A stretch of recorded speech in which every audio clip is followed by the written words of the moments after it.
पाओगे। बहुत तगड़ी आदत मैं लगाने वाला हूं, अब समझ लो भाई साहब। नया साल 2023 हम खुद सोच के आए हैं कि भाई साहब वो काम करना है भाई साहब जिससे बहुत सारे बच्चों का बिल्कुल एक प्रकार से सिलेक्शन दिलवाना है और अपर लेवल पे लेके जाना। सब बच्चा इधर उधर भाई साहब टहल रहा, क्योंकि कभी जीडी पढ़ने चला जाता है, कभी सीएचएसएल पढ़ने चला जाता है, कभी सीजीएल पढ़ने चला जाता है। लेकिन मैं चाहता हूं बस अब एक बार पढ़ो, सारा एग्जाम दो, ठीक है, एक बार पढ़ो सारा एग्जाम दो। क्या तुम्हें पता है भाई साहब, क्या तुम्हें पता है कि ये जो है ये क्लास जीडी में आएगी, क्या सीएचएसएल में आएगी? वही मास्टर आएगा, तुम्हें पढ़ा के चला जाएगा जैन धर्म, तो तुमको लगेगा जीडी में आ रहा, वही मास्टर पढ़ा के चला जाएगा, वो तुमको लगेगा रेलवे एनटीपीसी में आ रहा। तो बुद्धू तो तुम ही बन रहे हो ना, बुद्धू तो तुम ही बन रहे हो ना। तो भाई साहब दिमाग खोलो, ठीक है, दिमाग वो लगाओ जहां पे भाई साहब जो जरूरी है। हमारा मतलब ये है, ठीक है भाई साहब, अगर तुमसे कह दिया जाए बौद्ध धर्म और जैन धर्म आज राघव सर ने पढ़ाया, ये बेकार क्लास है, तो भाई साहब मैं उनसे पूछना चाहता हूं जो लोग थंबनेल में ये लिखे हुए हैं SSC GD, SSC CHSL, SSC CGL, ये नहीं आएगा, आएगा। अगर मैं कहता हूं वो सब्जेक्ट अलग हो तो बात अलग है, लेकिन भाई साहब जब कह दो इतिहास की बात आती है तो इतिहास में कुछ बदल नहीं जाएगा कि उसमें अलग आएगा उसमें अलग आएगा। बात ये होती ना, बस 4-5 क्लासें चली तो आपको लगने लगता है कि भाई साहब ये सब यही है, ठीक है। हां, तो अब वही मैं चाह रहा हूं कि मैं वो चीजें करवा दूं, एक बार सारी चीजें मैं कंप्लीट करके रख दूं जिससे भाई साहब बवाली खत्म हो जाए। हां, बवाली खुल जाए। तो भाई साहब एक बार तुम खुद दिमाग खोल के अपना रखो कि वही चीजें हैं, सब वही चीजें हैं। एग्जाम बस ऊपर टाइटल बदल देता है तो काम हो जाता। लूसेंट भाई साहब क्या सीजीएल वाला नहीं पढ़ता, कि लूसेंट क्या बिहार पुलिस कांस्टेबल वाला नहीं पढ़ता, या इलाहाबाद हाई कोर्ट के चपरासी वाला नहीं पढ़ता? सभी लोग लूसेंट पढ़ता है, लूसेंट पढ़ता है बहुत सारा, किरण पढ़ता है बहुत सारी किताबें पढ़ता है। तो भाई साहब क्या किरण वाला महात्मा बुद्ध को अलग बना देता क्या, कि महात्मा बुद्ध का जन्मी मम्मी का नाम अलग कर देगा, पापा का नाम अलग कर देगा? कोई अलग तो नहीं करेगा, सब चीजें वही रखेगा। बस केवल तुमका है बुद्धू बनने की देरी है कि तुम कितना बुद्धू बन पा रहे हो, ठीक है, कितना तुम सोच पा रहे हो। हां चलो इतनी बात समझ में आ गई बच्चे। अब बहुत ध्यान से हम लोग, ये 55 नंबर हो गया, अब यहां पे लगा लो 56 नंबर। अब 56 नंबर में भाई साहब ये भी सिंपल सी बात है, कुछ पाना है तो कुछ खोना है। इसीलिए जैसे महात्मा बुद्ध ने अपना घर छोड़ा, उसी प्रकार भाई साहब ये भी अपना घर छोड़ेंगे।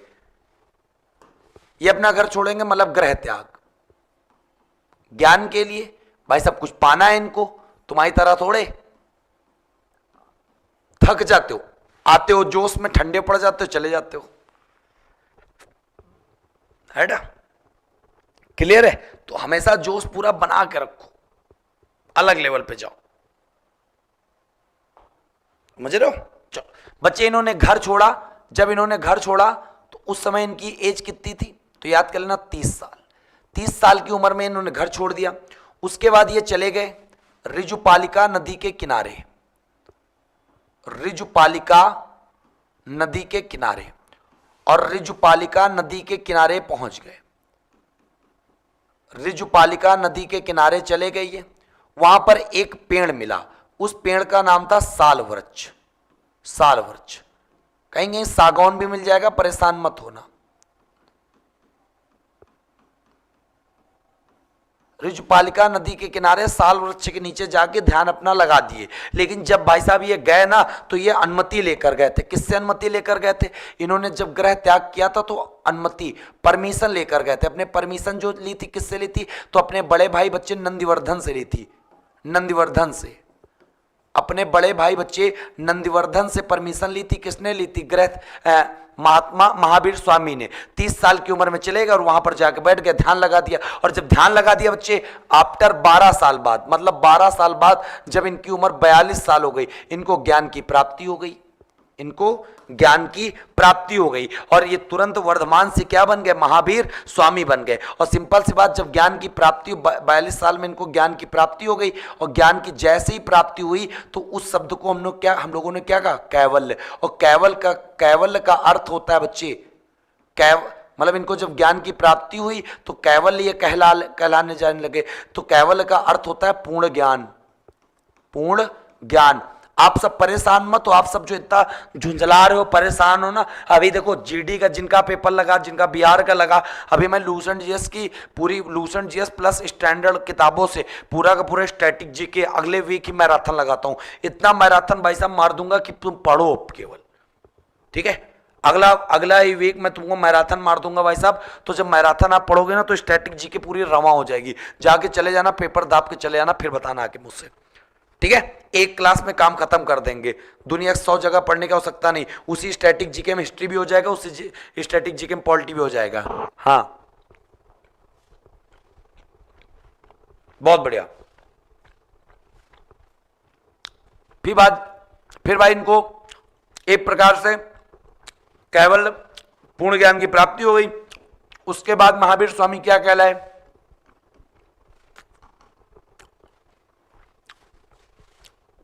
तीन शब्द, एक जिन, एक अर्रत, एक निग्रंथ, ठीक बच्चे। जिन का अर्थ होता है विजेता,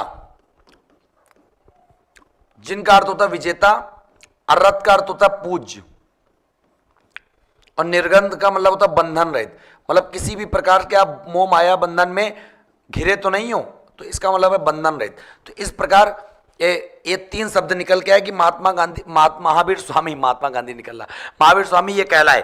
क्लियर है? हाँ तो बच्चे इतना बात समझ में आ गया। जिन, अर्रत, निर्गंथ। जिन का अर्थ होता विजेता, अर्रत का अर्थ होता पूज्य, निर्गंथ का मतलब होता बंधन रहित, किसी भी प्रकार से मोह माया से आप मुक्त होना, ठीक है। हाँ तो इतनी बात आप जबरदस्त तरीके से याद कर लेना।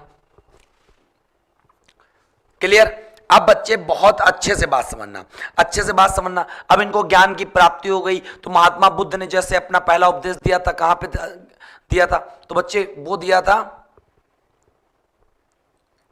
बच्चे, अब बच्चे इन्होंने अपना जो इन्होंने भी अपना उपदेश दिया था, तो बच्चे वो उपदेश कहां पे दिया था? तो इनका पहला उपदेश लिख लेना।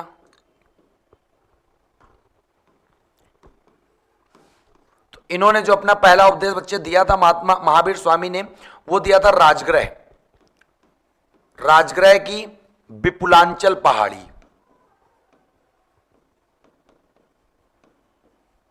राजगृह की विपुलांचल पहाड़ी, राजगृह की विपुलांचल पहाड़ी पर दिया था इन्होंने पहला उपदेश। अब जैसे हमने तुमको बताया था महात्मा बुद्ध ने जब उपदेश दिया तो भाषा क्या थी? भाषा थी पाली। अब यहां पे बात आती है जब महावीर स्वामी ने उपदेश दिया तो लैंग्वेज मतलब भाषा कौन सी? तो आप सब याद कर सकते हो प्राकृत, चाहे इसको प्राकृत बोलो, चाहे इसको आप अर्ध मागधी बोलो, अर्ध मागधी। तो आप अच्छे से याद कर सकते हो कि बच्चे पहला उपदेश जो दिया महात्मा बुद्ध ने, ठीक है, महावीर स्वामी ने, वो किस भाषा में दिया? प्राकृत या अर्धमागधी। कहां पे दिया? राजगृह की विपुलांचल पहाड़ी पर दिया। ये भी बात आपको पता चल गई होगी। अब जिस प्रकार आपको पता है कि आपको पता है बहुत अच्छे से बौद्ध संगीतियां हुई थी, उसी प्रकार जैन धर्म में भी संगीतियां होंगी। तो जैन धर्म में जो जैन संगीतियां होंगी तो यहां पर आप लगा लोगे 57 नंबर। लेकिन बौद्ध धर्म में 4 संगीतियां हुई थी, इसमें बच्चे सिर्फ और सिर्फ 2 संगीतियां हुई। मतलब जैन धर्म से रिलेटेड 2 मीटिंग का आयोजन बड़े भारी लेवल पे कराया गया। ठीक, अब बात आती है 2 जैन संगीतियां कहां कहां हुई। तो एक हुई पाटलिपुत्र में, एक हुई बच्चे वल्लभी। पहली वाली पाटलिपुत्र, दूसरी वाली वल्लभी। और आपको पता होगा कि पाटलिपुत्र पड़ता है बिहार में और वल्लभी पड़ता है बच्चे गुजरात में। अभी एक तुमको हमने विश्वविद्यालय भी पढ़ाया था ना, बिल्कुल। अब सबसे खास बात बच्चे कि इसमें कोई शासक तो रहेगा नहीं, लेकिन अध्यक्ष जरूर रहेगा। कि पहली जैन संगीति के समय, पहली जैन संगीत समय अध्यक्ष कौन था? तो याद कर लेना, पहली जैन संगीत के समय बच्चे अध्यक्ष थे स्थूलभद्र, और दूसरी जैन संगीत के समय अध्यक्ष कौन थे?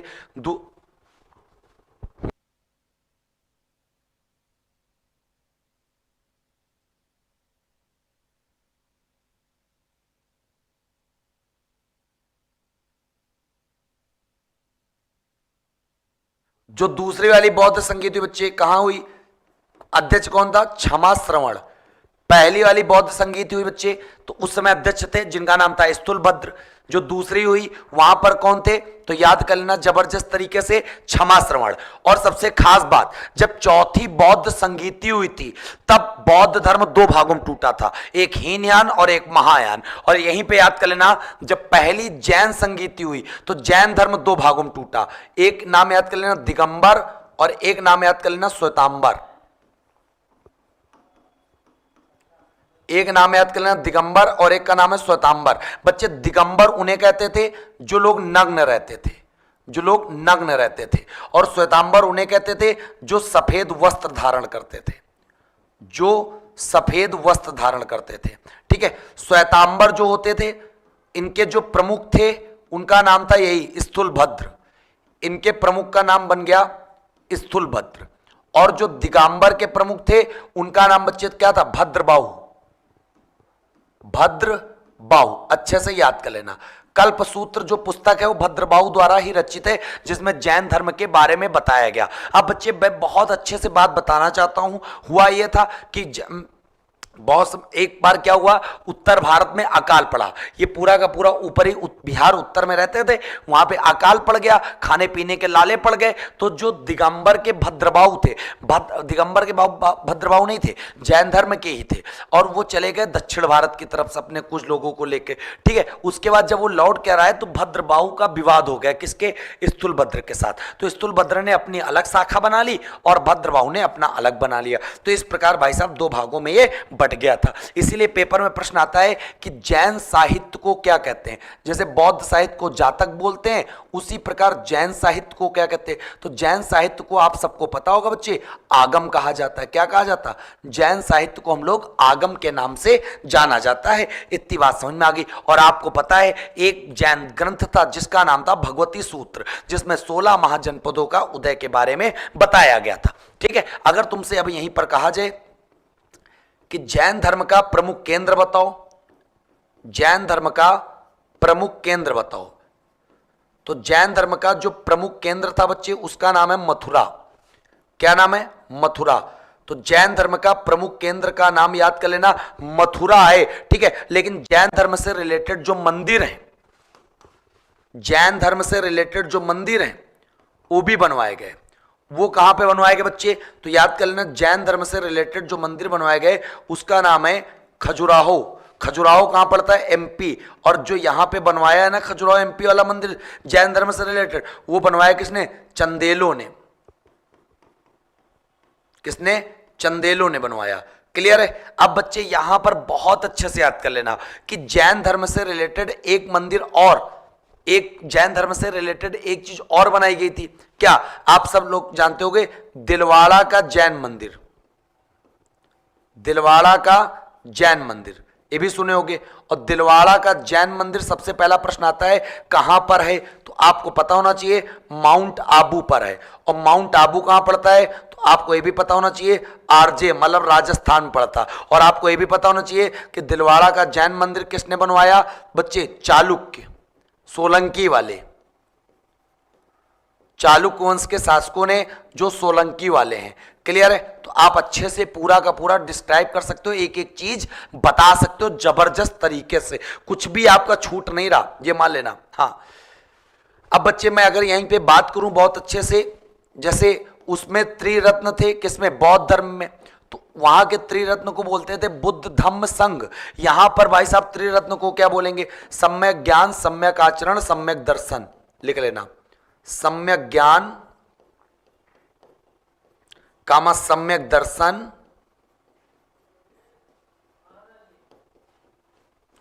कामा सम्यक आचरण।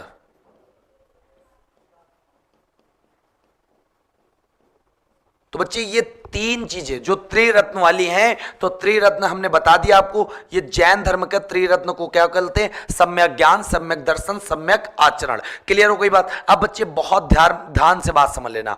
बौद्ध धर्म में आपने देखा था, बौद्ध धर्म के लोग ना ईश्वर में विश्वास रखते थे, ना आत्मा में विश्वास रखते थे, पुनर्जन्म में विश्वास रखते थे। लेकिन जैन धर्म का ये याद कर लेना बच्चे, जैन धर्म का क्या याद रखोगे, जैन धर्म के लोग भी ईश्वर में विश्वास नहीं रखते। आत्मा में विश्वास ये लोग रखते थे, बिल्कुल रखते थे। पुनर्जन्म में विश्वास रखते थे? बिल्कुल रखते थे। तो एक पेपर में प्रश्न आता है कि बौद्ध धर्म और जैन धर्म में दोनों में समानता क्या है? बौद्ध धर्म और जैन धर्म में दोनों में समानता क्या है? तो आप आराम से बता सकते हो दोनों में समानता बच्चे यही सबसे बड़ी है कि दोनों लोग अनिश्वरवादी थे, मतलब दोनों लोग ईश्वर को नहीं मानते थे। ना बौद्ध धर्म के लोग मानते थे, ना जैन धर्म के लोग मानते थे। आप आराम से बता सकते हो, ठीक है। तो बच्चे इतनी बात कोई दिक्कत नहीं हुई होगी। और इस प्रकार हमारा भाई साहब क्या जैन धर्म भी समाप्त हो गया। तो जैन धर्म समाप्त हो गया, बौद्ध धर्म समाप्त हो गया। अब हम लोग बात करने जा रहे हैं, तो जो अगली यूनिट है उसका नाम है शैव धर्म। क्या नाम है? शैव धर्म, ठीक है। हाँ, शैव धर्म के बारे में हम लोग चलते हैं तो फटाक से। हाँ चलो बच्चे, ये पूरा का काम खत्म। 57 नंबर। अब यहां पे 58 नंबर, 58 नंबर, ठीक है। पहले धर्म खत्म कर देंगे तब जीएस बूस्टर देंगे। चलो 58 नंबर में सबसे पहले यहां पे लगा लो शैव धर्म। शैव धर्म में देख लेते क्या क्या आपको पढ़ना है जो आपकी परीक्षा के लिए इंपॉर्टेंट है। तो आप सबको पता है शैव धर्म उन्हें कहते थे जो भगवान शिव की पूजा करने वाले होते थे, उनको हम लोग शैव धर्म के नाम से जानते हैं। कोई दिक्कत है? कोई दिक्कत नहीं। अब बहुत ध्यान से समझ लो, शैव धर्म का जो प्राचीन साक्ष्य है वो शिवलिंग के माध्यम से पता चलता है। शैव धर्म का जो प्राचीन साक्ष्य, जो सबसे पुराना साक्ष्य कि भगवान शिव की पूजा होती थी, प्राचीन साक्ष्य जो है वो किसके माध्यम से पता चलता है? वो आप सबको पता है, शिवलिंग के माध्यम से पता चलता है। और आपको ये भी पता होना चाहिए शैव धर्म में शिवलिंग की पूजा हमें किस सभ्यता में मिलती थी, इसका वर्णन हमें कहां मिलता था? तो आप बता सकते हो हड़प्पा संस्कृति। शैव धर्म के प्राचीन साक्ष्य शिवलिंग का जो एक प्रकार से उदाहरण मिलता है, तो बच्चे कहां पे मिलता है? हड़प्पा संस्कृति में हमें यह मिलता था, ठीक है। अब बच्चे बहुत अच्छे से याद कर लेना, भगवान शिव को ऋग्वेद में क्या बोलते हैं? तो भगवान शिव को ऋग्वेद में बच्चे रुद्र के नाम से जाना जाता है। किस नाम से? रुद्र के नाम से। उसके बाद भगवान शिव को बच्चे अथर्ववेद में क्या जाना जाता है? तो बच्चे अथर्ववेद में जाना जाता है भव। क्या कहते हैं? भव कहते हैं और सर्व कहते हैं। भव और सर्व अथर्ववेद में भगवान शिव को ये कहते थे, ठीक है। पशुपति भी यहीं पे कह सकते हो, भूपति भी कह सकते हो, पशुपति भी कह लो, भूपति भी कह लो। अब लेकिन जो सबसे बड़ा सवाल आता है कि भगवान शिव की जो लिंग पूजा का वर्णन था उसका उल्लेख कहां मिलता है? तो यहां पे आप लिखोगे भगवान शिव की जो लिंग पूजा का वर्णन था, जो लिंग पूजा का वर्णन था वो वर्णन हमें कहां मिलता है? तो आप सबको पता होना चाहिए लिंग पूजा का सबसे पहला वर्णन हमें कहां मिलता है बच्चे? मत्स्य पुराण में मिलता है। मत्स्य पुराण के द्वारा भगवान शिव की लिंग का पूजा का वर्णन मिलता है। जो शिवलिंग की पूजा की जाती है उसका सबसे पहले वर्णन हमें कहां से मिलता है? मत्स्य पुराण से मिलता है। आप आराम से बता सकते हो। क्लियर हो गई बात? आप बच्चे बहुत ध्यान से जान लेना। आप सबको पता है भगवान शिव की पत्नी का नाम पद्मा भी है, पार्वती भी है, उमा भी है, गौरी भी है, भैरवी भी है। सारे नाम आप सब जानते हो, ठीक है। हाँ, अब बच्चे यहां पे बहुत प्यारा सा सवाल आता, जो भगवान शिव की पत्नी जो पार्वती नाम मिलता है, पार्वती नाम आपको कहां से मिलता है? मतलब पार्वती का उल्लेख आपको कहां से पता चलता है? तो आपने एक अरण्यक अभी हमने पढ़ाए थे ना, तो अरण्यक आपको मैं बता दे रहा हूं, उसका नाम है तैतरीय अरण्यक। तैतरीय अरण्यक के द्वारा पता चलता है भगवान शिव की पत्नी का नाम पार्वती था। और भगवान शिव की पत्नी पार्वती तो आप जानती हो, उमा भी जानते हो, भैरवी आप जान लो, सारी चीजें आपको पता हो गई, ठीक है। Very good. तो इतनी बात आपको पहले तो पता चलेगी। अब उसके बाद मैं बताने जा रहा हूं वामन पुराण में शैव संप्रदाय कितने हैं। वामन पुराण, एक देखो हमने पुराण की संख्या कितनी बताई थी? 18। उन्हीं में से एक पुराण है जिसका नाम है वामन। तो याद कर लेना, वामन पुराण के अनुसार शैव संप्रदाय और शैव संप्रदाय की संख्या यहां पर कितनी है बच्चे? टोटल संख्या शैव संप्रदाय की यहां पर 4 है। और 4 वो कौन कौन से हैं? तो बच्चे पाशुपत है, कपालिक है, कालामुख है, लिंगायत है। याद कर लेना, सबसे पहले पाशुपत, कपालिक, कालामुख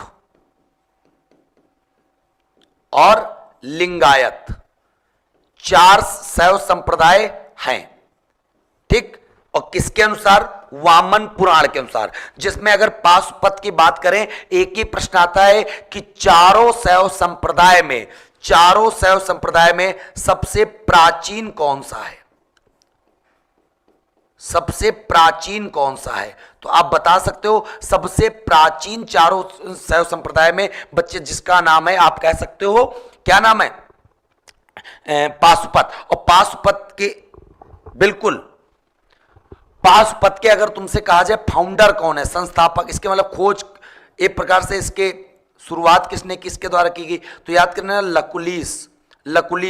अब तुम कहोगे कि लकुलिस कौन थे आखिरकार? जो भगवान शिव, तो आपको मैं बता दूं भगवान शिव के 18 अवतार हुए हैं। 18 अवतारों में से एक अवतार लकुलिस का था, जो पाशुपत संप्रदाय की खोज की थी, जो सबसे प्राचीन संप्रदाय माना गया है। क्लियर है? उसके बाद अगर मैं बात करूं कपालिक की, कपालिक के जो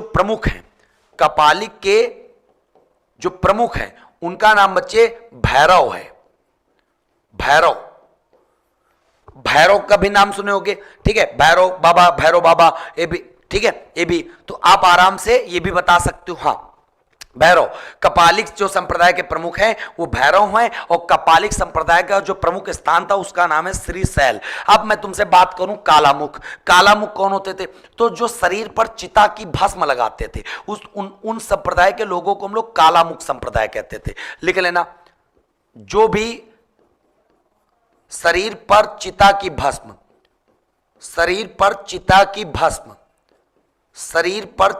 भस्म, बच्चे कौन लगाते थे? जो लगाते थे उनको हम लोग कालामुख संप्रदाय के लोग के नाम से जानते थे। अब पेपर में बहुत प्यारा सा प्रश्न आता है। प्रश्न यह आता है कि बच्चे एक प्रकार से जो शैव संप्रदाय में 4 संप्रदाय थे, इनमें से कौन सा ऐसा संप्रदाय था जो दक्षिण भारत में फेमस था?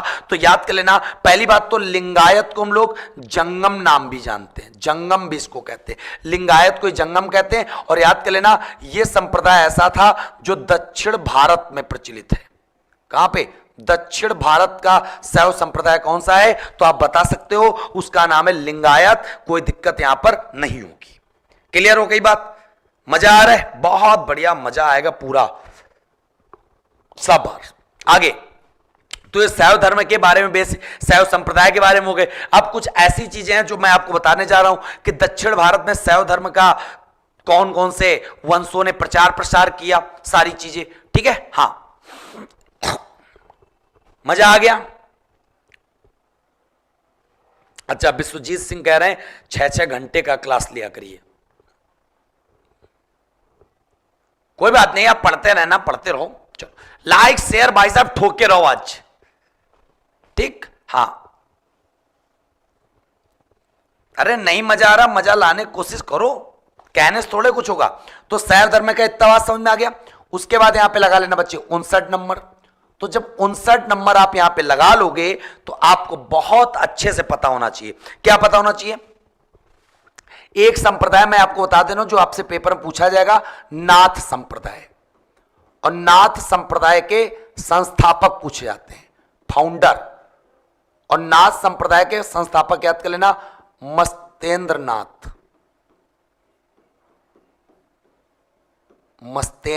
नाथ। अब बच्चे सबसे इंपॉर्टेंट सवाल मैं आपको बताने जा रहा हूं, ध्यान दीजिएगा। दक्षिण भारत में शैव धर्म,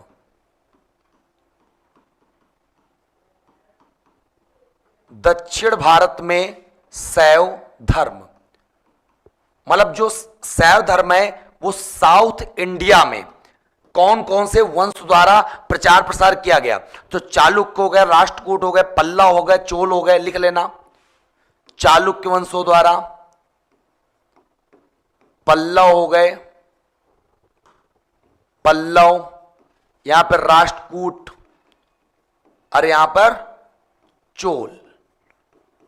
अब सबसे प्यारा सा सवाल आता, चोल को इधर कर लो तो और आसानी रहेगी क्योंकि एक चीज बताना है।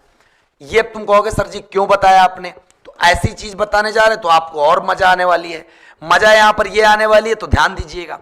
तुमसे कहा जाएगा जो एलोरा का कैलाश मंदिर है वो किसने बनवाया, तो आप लपेट के बता दोगे जो अजंता और एलोरा का कैलाश मंदिर है वो किसने बनवाया, एलोरा का कैलाश मंदिर, एलोरा का कैलाश मंदिर। और आपको पता होना चाहिए जो एलोरा पड़ता है ना बच्चे, वो महाराष्ट्र में पड़ता है, महाराष्ट्र, एलोरा का कैलाश मंदिर। और आपको पता होना चाहिए जो एलोरा पड़ता है ना बच्चे, वो महाराष्ट्र में पड़ता है, महाराष्ट्र में। तो एलोरा का कैलाश मंदिर राष्ट्रकूटों के द्वारा बनाया गया। किसके द्वारा, राष्ट्रकूटों के द्वारा। अगर तुमसे कह दिया जाए कौन से शासक ने, तो तुमसे कह दिया जाएगा, तो आप बता भी ले जाओगे, कृष्ण प्रथम, कृष्ण प्रथम शासक के द्वारा एलोरा का कैलाश मंदिर का निर्माण करवाया गया। क्लियर है। फिर बच्चे यहीं पर चोलों में आप याद कर लेना, बृहदेश्वर मंदिर, बृहदेश्वर मंदिर। और बृहदेश्वर मंदिर जो बच्चे ये पड़ेगा, ये कहां पड़ेगा, तंजौर, तंजौर, और तंजौर में पड़ेगा। और बच्चे चोल शासकों द्वारा बनवाया गया। और बच्चे ये बनाया गया किसके द्वारा, तो याद कर लेना, बृहदेश्वर मंदिर बनाया गया किसके द्वारा, राजराज प्रथम के द्वारा। हां, बृहदेश्वर मंदिर जो बनवाया गया बच्चे वो किसके द्वारा बनवाया गया, राजराज प्रथम के द्वारा बनवाया गया, चोल राजाओं में। क्लियर है, बहुत बढ़िया।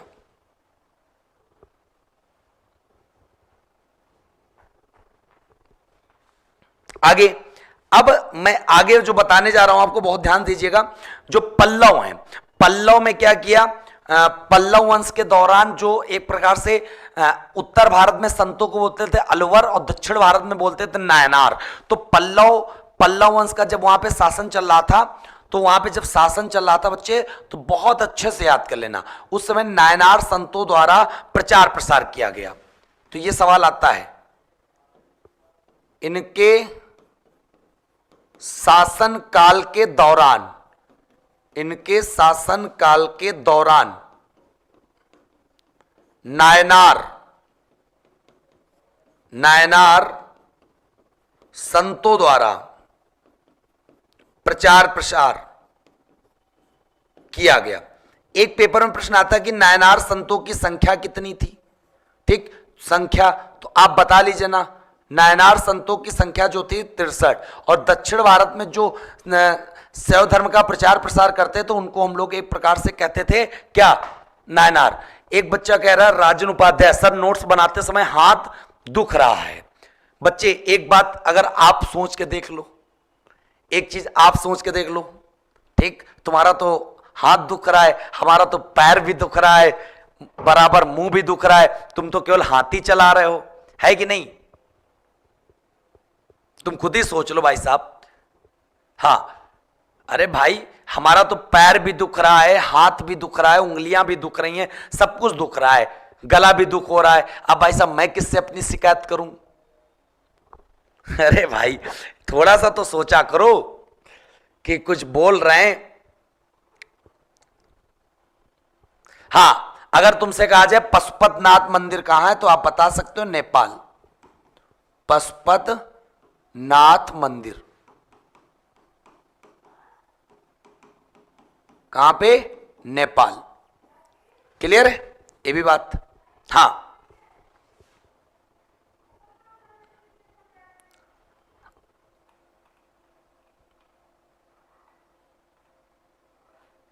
लिखते रहो भाई, टेंशन ना लिया करो। हां, तो बच्चे आपको पता होना चाहिए पशुपतनाथ मंदिर कहां पर है, नेपाल। और आपको यह भी पता होना चाहिए पशुपतनाथ मंदिर जो है कौन सी नदी के किनारे है, बागमती। पशुपतनाथ मंदिर जो बच्चे वो कौन सी नदी किनारे, बागमती नदी किनारे, याद कर लेना। पशुपतनाथ मंदिर जो है वो बागमती नदी के किनारे है।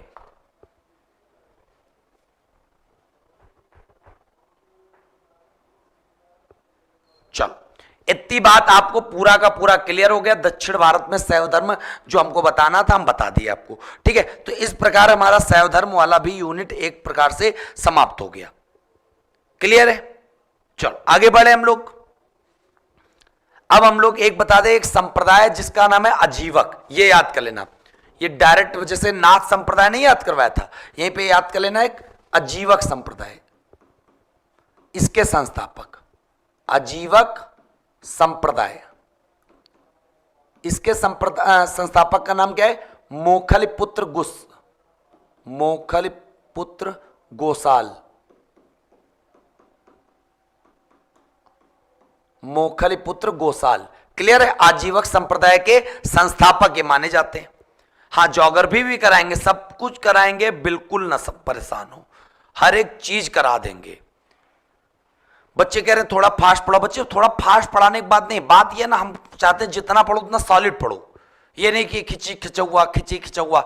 ये क्लास ऐसा नहीं कि भाई साहब 10 जगह आप, ठीक है? हाँ,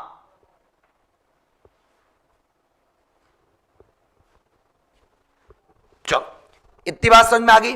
तो बच्चे शैव धर्म वाली यूनिट भी हमारी क्या होती है? समाप्त होती है। अब हम लोग बात करते हैं आगे की तरफ। अगला जो हमारा यूनिट होता है बच्चे, उसका नाम है वैष्णव धर्म। कहां? बिल्कुल अगला बच्चे, पेज नंबर क्या है? 59, फिर यहां पे 60। अब समझ लो 60 पेज मैं बराबर लिख चुका हूं, और खड़े होके बोल के, ये भी नहीं कि बोल नहीं रहा हूं, कि केवल लिखता जा रहा हूं। वैष्णव धर्म, हर एक चीज पढ़ा रहा हूं भाई साहब, कुछ छोड़ूंगा थोड़े। जो जहां से सवाल आता है सारा सवाल मेरे को करवाना है भाई, ये मान चलिएगा, कुछ हमको छोड़ना नहीं है, कुछ हमको छोड़ना नहीं, बस इतना मान चलो। चलो अब बच्चे बहुत अच्छे से याद कर लेना, वैष्णव धर्म के प्रवर्तक, या सबको पता है शैव धर्म के भगवान शिव थे, तो वैष्णव धर्म के कौन होंगे? भगवान कृष्ण मान लो, ठीक। भगवान कृष्ण वैष्णव धर्म के प्रवर्तक माने गए। जो भगवान कृष्ण है, पेपर में प्रश्न आएगा भगवान कृष्ण किस कबीले के माने गए, तो याद कर लेना व्रसण कबीला, व्रसण, तो व्रसण कबीले के भगवान कृष्ण माने जाते हैं, ठीक है। अब बच्चे बहुत अच्छे से याद कर लेना कि भगवान कृष्ण के कितने अवतार, भगवान कृष्ण किसके अवतार थे? भगवान विष्णु के। तो आप कह सकते हो भगवान विष्णु के कितने अवतार? 10 अवतार, उन्हीं में से कृष्ण भी है। भगवान विष्णु के 10 अवतार। तो पेपर में एक प्रश्न बहुत प्यारा आता है, भगवान विष्णु के जो 10 अवतार हैं, इसका उल्लेख हमें कहां मिलता है? तो आप आराम से बता सकते हो, इसका उल्लेख हमें मिलता है मत्स्य पुराण में। कहां पे? मत्स्य पुराण में। और आपको यह भी पता होना चाहिए कि भगवान विष्णु का अंतिम अवतार कौन सा है? अंतिम अवतार कौन सा है? तो अंतिम अवतार का नाम है कल्कि। देखो, जो चीज जरूरी है मैं जरूर दूंगा आपको, आप चाहे पीसीएस प्री देने जाओ तब भी आप निकाल के आओगे, बस इतना मैं मान कर रहा हूं, ठीक। मेरी क्लास आपको डेली होती है शाम 7 बजे, शाम 7 बजे इसी चैनल पे मेरी क्लास आपको डेली देखने को मिलेगी। हाँ, डेली शाम 7 बजे। चलो इतनी बात समझ में आ गई। भगवान विष्णु का अंतिम अवतार जिसको हम लोग बोलते हैं कल्कि। कोई दिक्कत है? कोई दिक्कत नहीं, अच्छे से आपको पता चल गए। वैष्णव धर्म के बारे में जो हमें जानकारी प्राप्त होती है वो किस में मिलती है? वो हमें मिलती है उपनिषदों से। जानकारी जो हमें प्राप्त होती है वो किससे प्राप्त होती है? उपनिषद से प्राप्त होती है, वैष्णव धर्म की जानकारी। उसके बाद बच्चे बहुत अच्छे से याद कर लेना, ठीक है। भगवान विष्णु का एक सुदर्शन चक्र था, भगवान विष्णु का एक सुदर्शन चक्र था। तो पेपर में पूछा गया कि भगवान विष्णु के सुदर्शन चक्र में कितनी तीलियां होती, तो आप अच्छे से बता सकते हो सुदर्शन चक्र में तीलियां कितनी है। तो बच्चे तीलियों की संख्या जो टोटल है वो टोटल कितनी है? वो टोटल और टोटल 6 है, ठीक है। हाँ, बहुत बढ़िया। प्रदीप गुप्ता जी कह रहे हैं सर हम सुबह 10 बजे से आपके साथ क्लास ले रहे हैं, अभी स्किप नहीं किया वीडियो। सर कंटिन्यू रहें, हौसला ना हारिएगा। सर हम आपके साथ हैं। धन्यवाद प्रदीप बेटा, धन्यवाद प्रदीप बेटा, तुमने जोश दिला दिया। मैं रुकने वाला वैसे भी नहीं था, लेकिन तुमने मेरा जोश दोगुना चौगुना कर दिया, और पूरा उसी आवाज उसी दम के साथ मैं बराबर पूरी क्लास बनाने की कोशिश कर रहा हूं, ठीक है। चलो, भगवान विष्णु के जो सुदर्शन चक्र था उसमें टोटल और टोटल 6 तीलियां थी, याद कर लेना। अब एक प्रश्न बहुत बढ़िया आता कि वैष्णव धर्म से रिलेटेड, मतलब भगवान विष्णु है, तो विश्व का सबसे बड़ा हिंदू मंदिर अगर तुमसे कहा जाए विश्व का सबसे बड़ा हिंदू मंदिर तुमसे कहा जाएगा, तो हिंदू मंदिर उसका नाम बच्चे है अंकोर वाट, अंकोर वाट का मंदिर। और अंकोर वाट का मंदिर बच्चे कहां पे पड़ेगा, तो आप सब कह सकते हो कंबोडिया, कंबोडिया में पड़ता है अंकोर वाट का मंदिर। ठीक है, और बच्चे आप सबको पता होना चाहिए अंकोर वाट मंदिर में किस भगवान की पूजा होती है, भगवान विष्णु की पूजा होती है अंकोर वाट के मंदिर में। अब सबसे बड़ा प्रश्न आता है कि अंकोर वाट मंदिर का मतलब देवता तो हमने बता दिया, अब हम आपको बता दे रहे हैं अंकोर वाट मंदिर का निर्माण किसके द्वारा करवाया गया। तो अंकोर वाट मंदिर का निर्माण जो करवाया गया सूर्यवर्मन द्वितीय द्वारा, सूर्यवर्मन द्वितीय द्वारा। तो सूर्यवर्मन द्वितीय के द्वारा अंकोर वाट मंदिर का निर्माण करवाया गया। याद कर लेना, जो विश्व का सबसे बड़ा हिंदू मंदिर है। और यहीं पे याद कर लेना कंबोडिया की जो कैपिटल है उसका नाम क्या है, उसका नाम है फ्योम फ्यान, फ्योम फ्यान। फ्योम फ्यान बच्चे किसकी कैपिटल है, तो आप बता सकते हो कंबोडिया की राजधानी का नाम है फ्योम फ्यान। कोई दिक्कत है, कोई दिक्कत नहीं, जबरदस्त तरीके से। हाँ, भगवत धर्म का जो भगवत धर्म का एक प्रकार से अभिलेख है, भगवत धर्म के बारे में बताता है, तो उसको आप कह सकते हो गरुड़ स्तंभ अभिलेख। ठीक है, बिल्कुल, बहुत बढ़िया।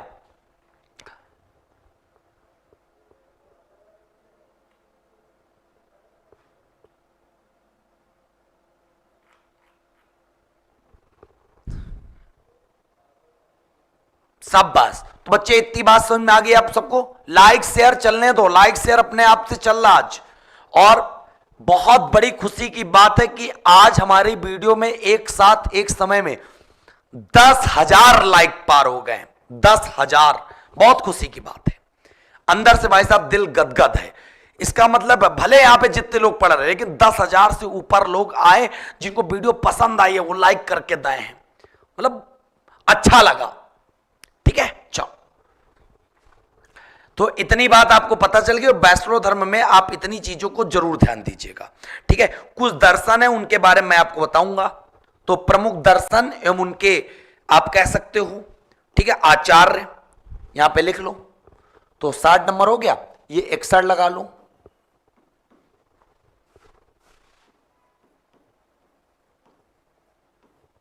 प्रमुख दर्शन एवं आचार्य जो पेपर में पूछे जाते हैं, कौन कौन से। सबसे पहला है बच्चे अद्वैतवाद। अद्वैतवाद के कौन है, वल्लभाचार्य। अद्वैतवाद, अद्वैतवाद ये दर्शन का नाम है। इनके आचार्य का क्या नाम है, वल्लभाचार्य। कहीं कहीं वल्लभाचार्य मिल जाएगा और कहीं कहीं विष्णु स्वामी मिल जाएगा, कहीं कहीं वल्लभाचार्य मिल जाएगा और कहीं कहीं विष्णु स्वामी मिल जाएगा। तो आप डरिएगा मत, एक ही चीज है। ठीक है, फिर बच्चे अगला जो आएगा उसका नाम है विशिष्टाद्वैत। विशिष्टाद्वैत,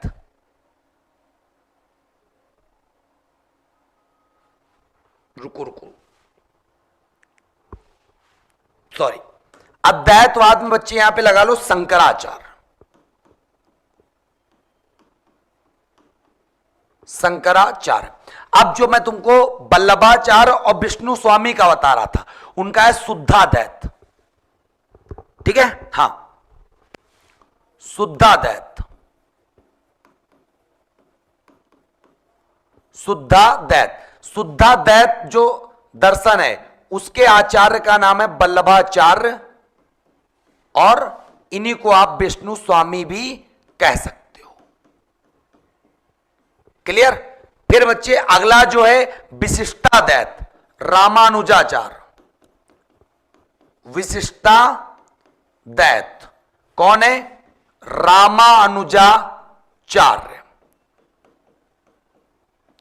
ठीक है, फिर बच्चे अगला जो है द्वैतवाद, माधवाचार्य। द्वैतवाद, और द्वैतवाद का कौन है, माधवाचार्य। माधवाचार्य। क्लियर है। फिर बच्चे बहुत अच्छे से याद कर लेना दैतादैत। दैतादैत, और दैतादैत के हैं निम्बार्काचार्य, निम्बार्काचार्य। तो ये दर्शन भी आप लिख लीजिएगा। 5 दर्शन ऐसे पूछे जाते जो भाई साहब पेपर में आपके 100% पूछे जाते, ये मान चलिएगा आप, ठीक है। हाँ बिल्कुल, और यहीं पे याद कर लीजिएगा, जहां माधवाचार्य है, चाहे माधवाचार्य आ जाए, चाहे आनंद तीर्थ आ जाए, दैतवाद के, बात वही है। चाहे आनंद तीर्थ कर लो, चाहे माधवाचार्य कर लो, बात वही है, बराबर है। क्लियर है? चलो बहुत बढ़िया, इतनी बात समझ में आ गई बच्चे? शाबाश, कोई दिक्कत? अच्छा संप्रदाय भी बता दें। देखो संप्रदाय मेरे हिसाब से 2 का याद कर लो, 2 का याद कर लो, पर्याप्त है।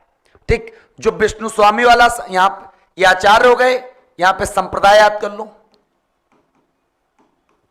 जो बच्चे विष्णु स्वामी वाला संप्रदाय उसको कहते हैं रुद्र संप्रदाय। रुद्र संप्रदाय किसका? विष्णु स्वामी वाले का। और जो माधवाचार्य वाले का है उसका बच्चे हम लोग कहते हैं ब्रह्म, माधवाचार्य आनंद तीर्थ वाले का, इनको हम लोग कहते हैं ब्रह्म संप्रदाय। ठीक है, लेकिन जो एक प्रकार से दैत वाले का है, दैत मतलब निम्बार्काचार्य का, इनका संप्रदाय का नाम है सनकादि। सनकादि, तो रुद्र संप्रदाय, ब्रह्म संप्रदाय और सनकादि संप्रदाय। वैष्णव संप्रदाय रामानुचार का। सिंपल सी बात है, भगवान विष्णु और राम एक ही एक थे, तो आप यहां पे कह सकते हो वैष्णव संप्रदाय, रामानुचार्य। ठीक, और शंकराचार्य के जो संप्रदाय का नाम है स्मार्त संप्रदाय। तो एक तरफ प्रमुख दर्शन एवं आचार्य, संप्रदाय भी हमने एक साथ बता दिए, तो ये भी जरूरी था वैष्णव धर्म में, आपको पता चल गया। अब आगे हम लोग बात करने जा रहे हैं जबरदस्त तरीके से। तो इस प्रकार हमारा वैष्णव धर्म भी समाप्त होता है। अब वैष्णव धर्म के बाद हम लोग बच्चे पढ़ने जा रहे हैं अगला इस्लाम धर्म। अगली यूनिट जो हमारी इस्लाम धर्म की ओर इंडिकेट कर रही है। ठीक है, बहुत बढ़िया, मजा आ रहा है? शाबाश। एक बार बच्चे सब लोग जोर लगा के वीडियो को लाइक कर दो, शेयर कर दो जबरदस्त तरीके से।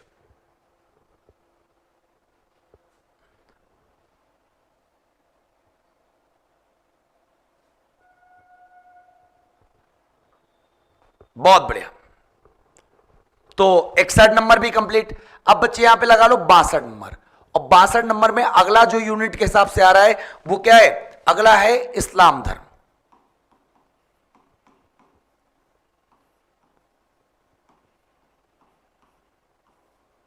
इस्लाम धर्म, और जब इस्लाम धर्म की बात आती है तो सब लोग जानते हो इस्लाम धर्म के संस्थापक का नाम क्या है? मोहम्मद साहब। इस्लाम धर्म के संस्थापक का नाम क्या बच्चे? मोहम्मद साहब। ठीक है, अब बहुत ध्यान से याद कर लेना, जो इस्लाम धर्म की जो एक प्रकार से बहुत अच्छे से आप याद कर लेना, इस्लाम धर्म का जो प्रमुख ग्रंथ है,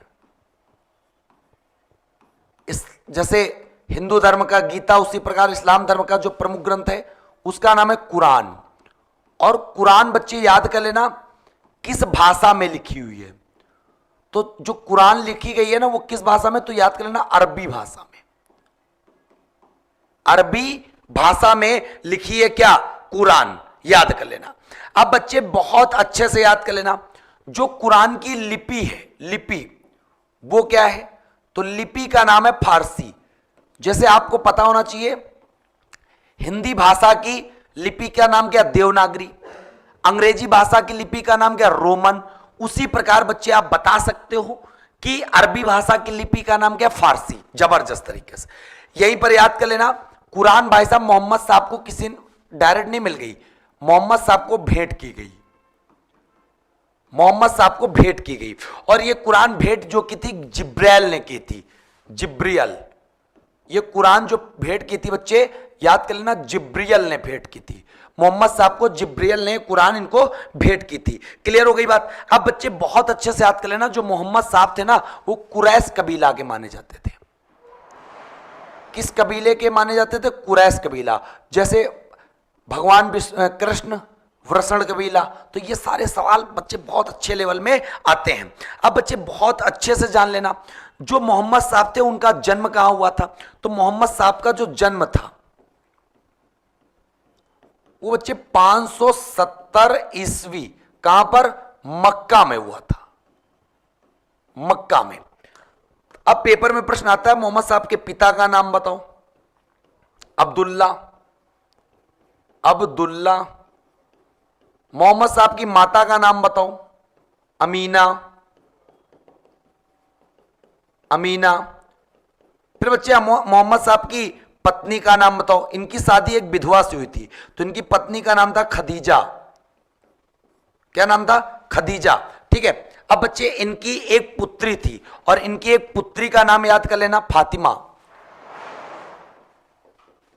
इनकी एक पुत्री का नाम था फातिमा, और फातिमा का जिससे विवाह हो गया था वो एक प्रकार से मोहम्मद साहब का दामाद कहलाएगा, और जब दामाद कहलाएगा तो उसका नाम पड़ गया यहां पे अली। क्या पड़ गया? अली। उनके दामाद का नाम पड़ गया अली। तो इतनी बात आपको समझ में जबरदस्त तरीके से आ गई होगी, कोई दिक्कत नहीं होगी।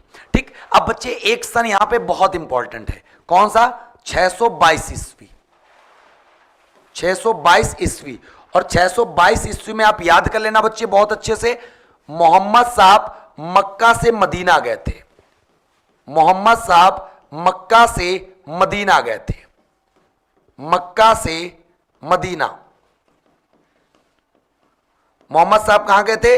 मक्का से मदीना गए थे 622 ईस्वी में। क्लियर हो गई बात? अब बच्चे आपको मैं बता दूं, मोहम्मद साहब को जो ज्ञान प्राप्त हुआ था, ज्ञान, वो 610 ईस्वी में हुआ था।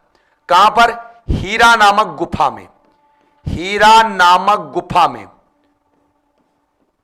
इनको जो ज्ञान की प्राप्ति हुई थी 610 ईस्वी में। कहां पर हुई थी? हीरा नामक गुफा में हुआ था। 622 ईस्वी में मोहम्मद साहब मक्का से मदीना गए थे। अगर यहीं पे तुमसे कह देता मोहम्मद साहब का जीवन चरित्र किसने लिखा, मोहम्मद साहब का जीवन चरित्र किसने लिखा, तो आपको याद कर लेना है मोहम्मद साहब का जीवन चरित्र लिखा इबान इसाक ने। मोहम्मद साहब का जो जीवन चरित्र लिखा था वो इबान इसाक ने लिखा था। और बहुत अच्छे से याद कर लेना मोहम्मद साहब के उत्तराधिकारी को क्या कहते थे, तो मोहम्मद साहब के जो जितने भी उत्तराधिकारी होते थे उनको हम लोग खलीफा कहते थे। मोहम्मद साहब के उत्तराधिकारियों को खलीफा के नाम से जाना जाता था। और खलीफा की विशेषता यह थी, पेपर में सवाल यह आता है, यार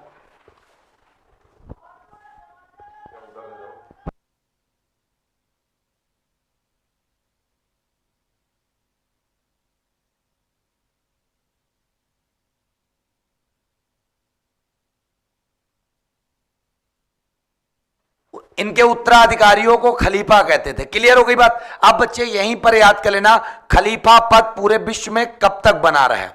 खलीफा पद 1924 तक बना रहा। और याद कर लेना खलीफा पद समाप्त कब हुआ? 1924 में। किसके द्वारा? मुस्तफा कमाल पाशा द्वारा। मुस्तफा कमाल पाशा, नाम याद कर लेना। मुस्तफा कमाल पाशा ने 1924 में इस खलीफा पद को समाप्त किया था। अब तुम कहोगे मुस्तफा कमाल पाशा कौन थे, तो बच्चे आपको बता देना है मुस्तफा कमाल पाशा तुर्की का शासक था। तुर्की का शासक, और तुर्की के शासक का नाम था मुस्तफा कमाल पाशा, जिसने खलीफा पद को 1924 में समाप्त किया था। इस प्रकार बच्चे आपको ये भी बात समझ में आ गई होगी। अब क्या हुआ, मोहम्मद साहब की जब मृत्यु हुई तो इस्लाम धर्म दो भागों में बढ़ गया, एक सिया और एक सुन्नी। सुन्नी वो होता था जो मोहम्मद साहब के उपदेश कार्यों को मानते थे, लेकिन जो सिया था, सिया वो होते थे जो इनके दामाद अली के द्वारा उपदेश दिए गए। तो दोनों में डिफरेंस हो गया, जिसके कारण भाई साहब विवाद चालू हो गया था। क्लियर हो गई बात? अब जो मोहम्मद साहब का जन्म होता है उस दिन हम लोग मनाते हैं ईद मिलाद उल नबी, मोहम्मद साहब के जन्म वाले दिन को। क्लियर है? तो बच्चे इस प्रकार आपको ये पूरा का पूरा इस्लाम धर्म भी समझ में आ गया। अब इसके बाद बच्चे यहां पे 63 नंबर, लेकिन 63 नंबर में जो हमारा अगला होगा वो होगा ईसाई धर्म। अगला क्या है? ईसाई धर्म। लेकिन ईसाई धर्म पढ़ाने से पहले आप इसका स्क्रीनशॉट ले लो और जरा सा हम एक थोड़ा सा नाश्ता कर लें, बस आपके सामने ही करेंगे, कहीं जाएंगे नहीं, हम आपको आपके साथ ही रहेंगे, ठीक, आप भी कहीं जाना नहीं है, बस थोड़ा सा नाश्ता ले लें, एक प्रकार से हल्का सा, बहुत ये मान लो अंदर से पेट बिल्कुल दर्द हो रहा है, ठीक है।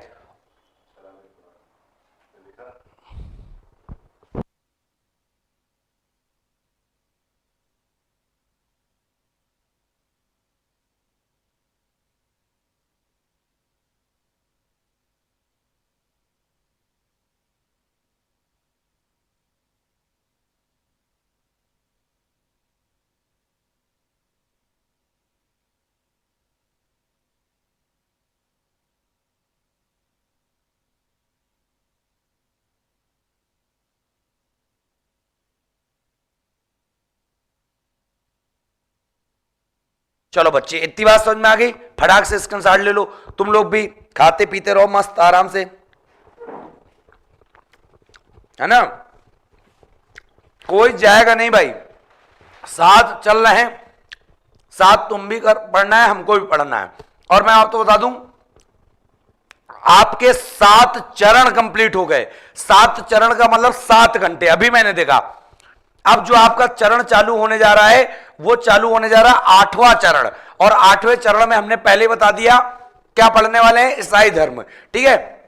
आप खुद देखो कितनी अच्छी पीडीएफ लग रही है ना, कितना भाई साहब हम पूरा पूरा लिख लिख पढ़ा रहे हैं, मजा आ रहा है नहीं आ रहा आपको, देखो, आनंद ही आनंद, आनंद ही आनंद, पूरा का पूरा।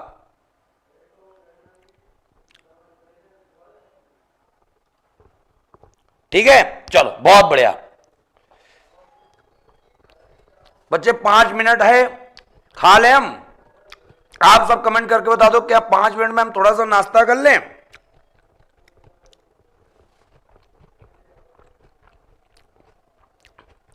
अगर आप कहोगे ना खाओ तो बच्चे हम नहीं खाएंगे, पढ़ाते रहेंगे।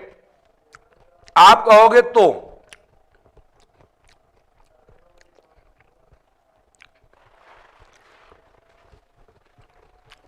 चलो बहुत बढ़िया। तो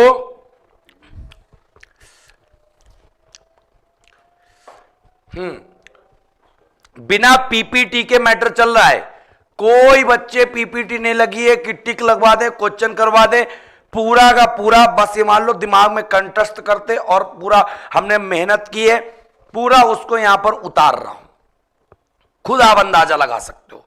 अब बच्चे कोई भी ये नहीं कि पीपीटी लगा लाए, क्वेश्चन आंसर करवा दिए, मैराथन हो गई। हमारी जो क्लास होंगी आपको इसी प्रकार होंगी, और बहुत जबरा क्लास होंगी, आपको मजा आ जाएगा, ठीक है, बिल्कुल। अच्छा क्या खा रहे हो बच्चे? आलू पापड़ी खा रहे हैं, क्या करें, हल्का नाश्ता ले लें, भूख बहुत तेज लगी थी, सुबह से बस चाय पी थी 1 कप, तब से आपके सामने ही है।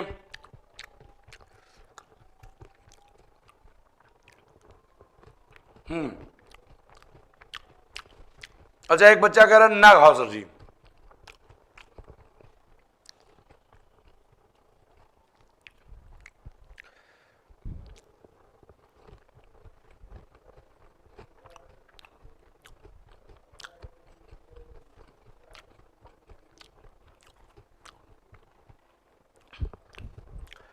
अच्छा नजर मारोगे गाने में, कहा मार दो यार, मार दो, कोई दिक्कत नहीं।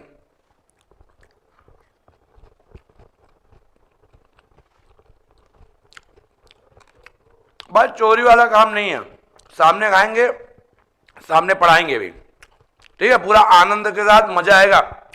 7 घंटे आपके कंप्लीट हो गए, अब हम लोग 8वें चरण में जाने वाले हैं।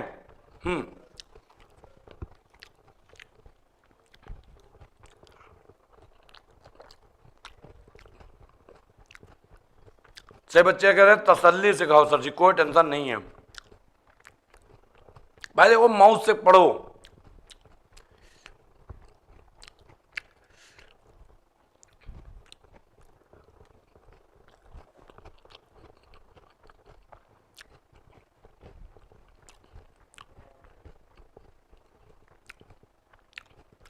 बच्चे आप सब एक काम कर दो, तब तक एक एक बार वीडियो शेयर कर दो, लाइक कर दो, है ना, जल्दी से।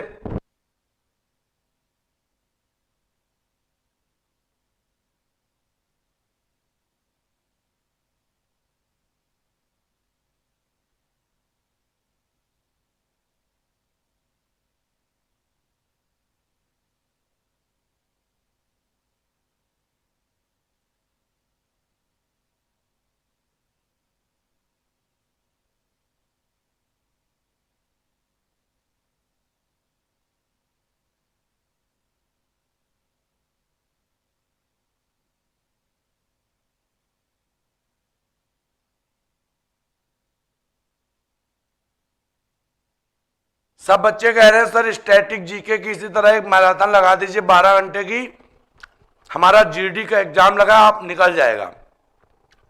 सब बच्चे अगर हमारा साथ देंगे तो हम मैराथन लगा देंगे पूरे 12 घंटे की, ठीक है। स्टैटिक की।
चलो बहुत बढ़िया, धन्यवाद बच्चे, आप सब बहुत सपोर्टिव हो। हाँ, इतना ही नाश्ता करने में भाई साहब अभी पूरा का पूरा आग लगा देंगे। अब पूरा भाई साहब हमने ठान लिया आपको पढ़ाने का, लंबी लंबी क्लासें। चलो अब आ जाओ ईसाई धर्म।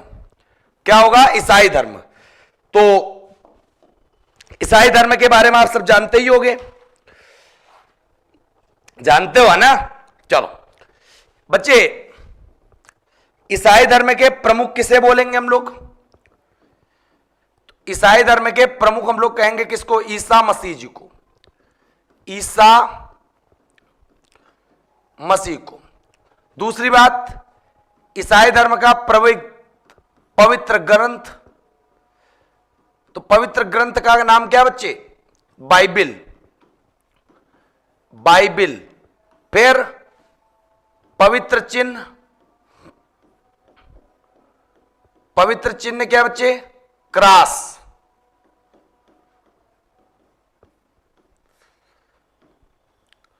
क्या नाम है? क्रॉस। क्लियर है? तो इतनी बात आपको यहां पर पता चल गई। उसके बाद तुमसे कहा जाएगा ईसा मसीह का जन्म कहां हुआ था। ईसा मसीह का जन्म बैतलेहम। कहां पे? बैतलेहम।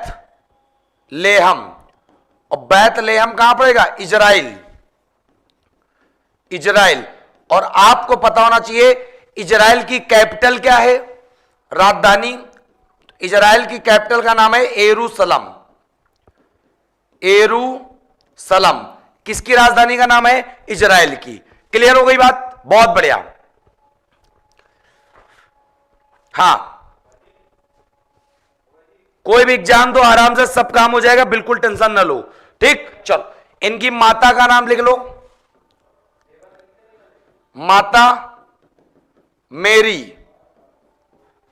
पिता का नाम जोसेफ। जोसेफ। फिर बच्चे ईसा मसीह की डेथ, मृत्यु। तो जो मृत्यु है ना,